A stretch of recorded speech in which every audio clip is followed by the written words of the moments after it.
আসসালামু আলাইকুম। আজকে রান্না করব মুরগির মাংস। প্রথমে দিয়ে দিচ্ছি এলাচ, দারচিনি, তেজপাতা।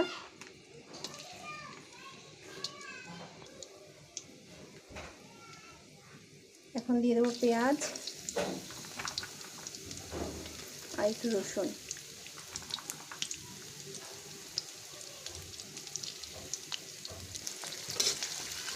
হালকা লাল লাল করে ভেজে নেব। এবারে আমি এর মধ্যে দিয়ে দেব আদা বাটা। আদা অল্প দেব, মুরগির মাংস তাই অল্প দেব। আর পেঁয়াজ রসুন বাটা। আমার পেঁয়াজ রসুন কষানো হয়ে গেছে। এবার আমি মশলাগুলো দিয়ে দেব।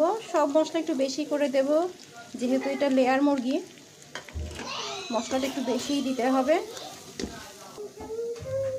এবার একটু পানি দেব, ভালো করে কষাতে হবে মশলাটা।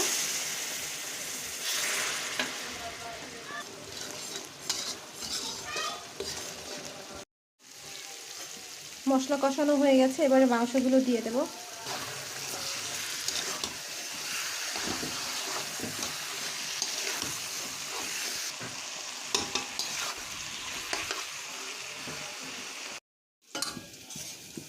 মাংস কষানো শেষ। আমি এখন মাংসের মধ্যে একটু গরম পানি দিয়ে দিয়েছি।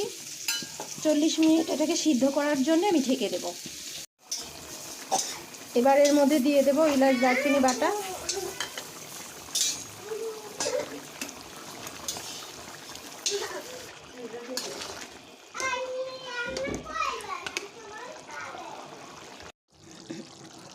আমার রান্না শেষ। ভিডিওটি আপনাদের ভালো লাগলে লাইক, কমেন্ট, সাবস্ক্রাইব করবেন। আমাদের সাথেই থাকবেন। আল্লাহ হাফেজ।